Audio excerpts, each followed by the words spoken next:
46 ఏళ్ల తర్వాత తెరుచుకోబోతుంది పూరి జగన్నాథుని రత్న భాండాగారం. 46 సంవత్సరాల తర్వాత ఒడిశాలోని పూరిలోని జగన్నాథ ఆలయంలో ఉన్న రత్న భండార్ జాబితా కోసం తెరవబడుతుంది. చాంబర్ శతాబ్దాలుగా విరాళంగా ఇచ్చిన అరుదైన నగలు మరియు విలువైన వస్తువుల సేకరణను కలిగి ఉంది. నిపుణులు పారదర్శకత మరియు ఆధునిక సాంకేతికతతో ప్రక్రియను పర్యవేక్షిస్తారు. అనంత పద్మనాభ స్వామి నేల మాళిగల్లో ఉన్నదానికంటే ఎక్కువ నిధి ఇక్కడే ఉందనేది అంచనా. వీటి విలువ లక్షల కోట్ల విలువ ఉంటుందని భావిస్తున్నారు.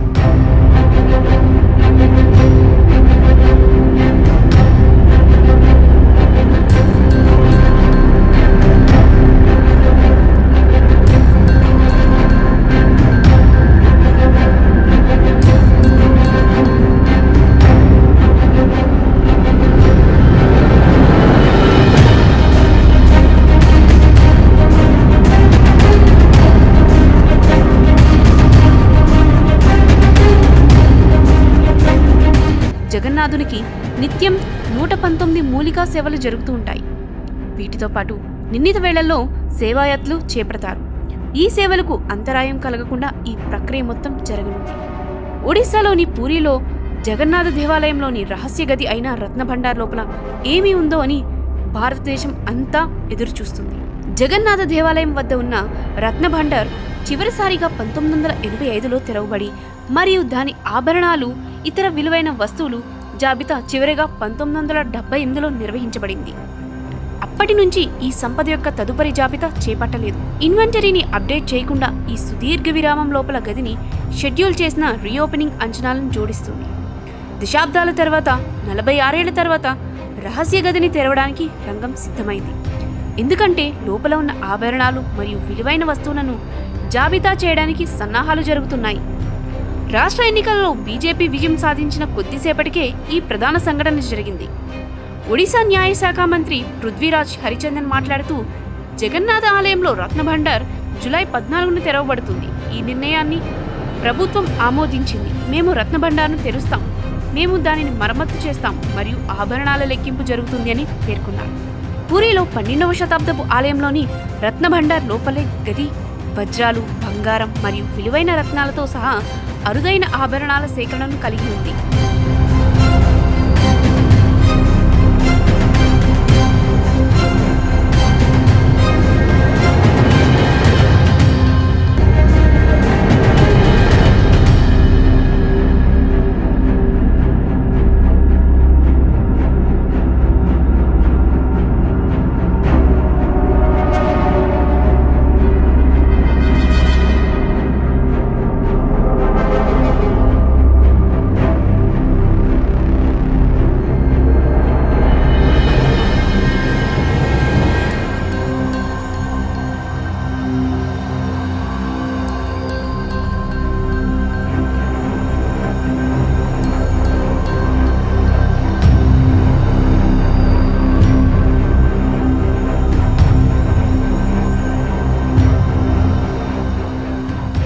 జగన్నాథునికి భక్తులు మరియు రాజులు శతాబ్దాలుగా విరాళంగా ఇచ్చిన ఈ సంపదలు భద్రపరచబడ్డాయి మరియు జాబితా చేయబడ్డాయి.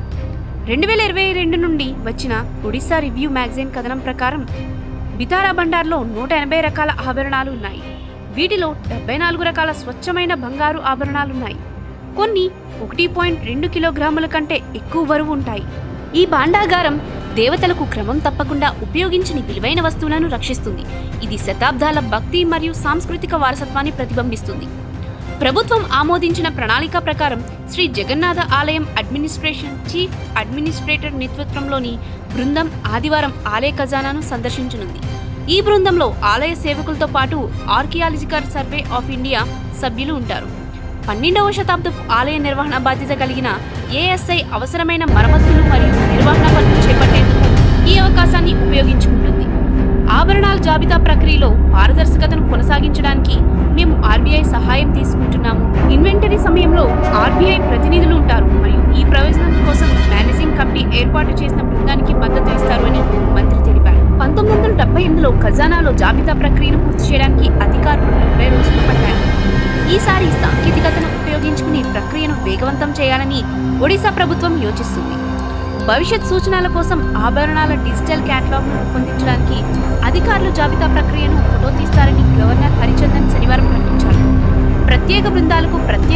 కేటాయించారు. పూరి జిల్లా యంత్రాంగం వద్ద ఉన్న డూప్లికేట్ కీని ఉపయోగించి ట్రెజరీని తెరవడానికి వారు మొదట శుభబేళ అని పిలిచే ఒక శుభ సమయాన్ని ఎంచుకుంటారు. ఈ విధానం విఫలమైతే తాళాన్ని పగలగొట్టే ప్రక్రియను మెజిస్ట్రేట్ పర్యవేక్షిస్తారు. మొదట జగన్నాథునికి ప్రత్యేక పూజలు నిర్వహించి రహస్య గదిలోకి వెళ్తారు. లోపలికి వెళ్ళాక స్వర్ణకారులు, శాస్త్రవేత్తల పర్యవేక్షణలో లెక్కింపులు చేపడతారు. ఈ ప్రక్రియను మొత్తం వీడియోగ్రఫీ చేయనున్నారు.